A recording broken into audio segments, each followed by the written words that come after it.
folks. Just want to run you through this really quick so you have a video. I'm going to try to be as quick as possible. Everybody knows how to install stuff. The new name of our mod syncer is Swifty.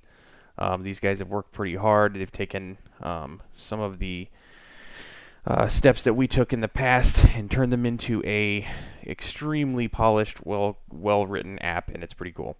So getswifty.net. The download link is in the TeamSpeak. So if you're looking at it, if you go to modpack info, here you go. Download Swifty here. So you click on that guy, you click download, you click install. It's actually the quickest install I've ever seen.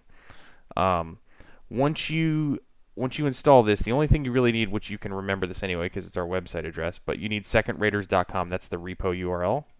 So download Swifty. It'll pop open like this. You can see I've already added the collection in here, but I'll go through it again the way I would. So you would just click plus. You click on import. You type in secondraters.com. You click import, and it auto figures out everything you need to know. The only thing you have to tell it at this point is if you already have part or all of the mod pack or none of it, you need to tell it where you want to put your mods. I always recommend that you put them in a separate folder, but many of you are not very clean individuals and your houses are messy, and so are your files and your mods. So try to be better if you can.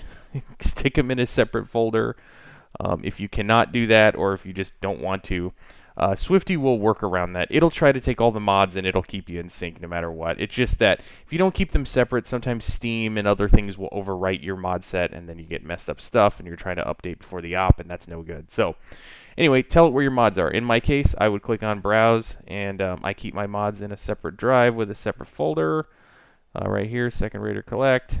I click OK. This slot, if you have any extra parameters that you put in Steam, some people have like world equals empties and CPU equals 7 and all that stuff.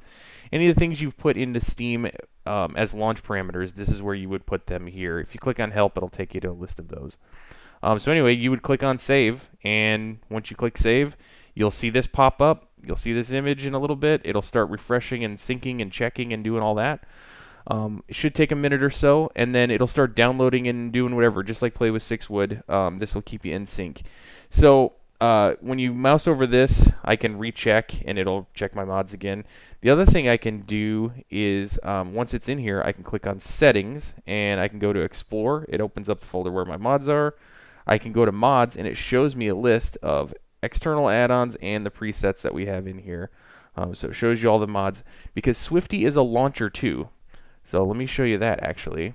Once you have added the repository, when you mouse over the play button, you get this join or launch button.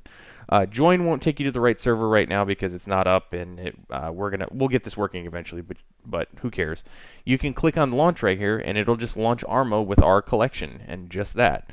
So now you don't need to run a separate syncer and then use the Arma launcher. You could just run this. It'll keep your mods in sync. It should be relatively fast. You can launch directly from it. Once you get this set up once, it should be done. Like, you shouldn't ever really have to mess with it. If you want to play with us, you just log on, open up Swifty, click this button, update if it tells you to update, and click on launch. Last thing, there is a settings box. You do need to go in here and tell it where your Arma is, and then if you want to, you can check this box. It'll automatically copy your TeamSpeak plugins. Sometimes these fail, so let me know if you run into trouble with that. But you can give it all these things. You could also turn this up a bit if you want max parallel downloads. You could tell it to, this will make it go a little bit faster. But if you're pretty fast with 2 connections, leave it at that so everybody else can get them too. I think that's it. Additional mod folders. If you have your mods spread out all over the place, you can add a bunch of other mod folders. Like, say you have some in your documents, you got some in your Arma folder, you got some in 2 or 3 other folders. You can add them all here. That way it won't re-download crap if it doesn't need to. But if you're like me and you keep your stuff fairly organized in a separate folder, you just pretty much in here you tell it where your mods are and you're done. So that's it. Let me know if you have any questions. Thanks.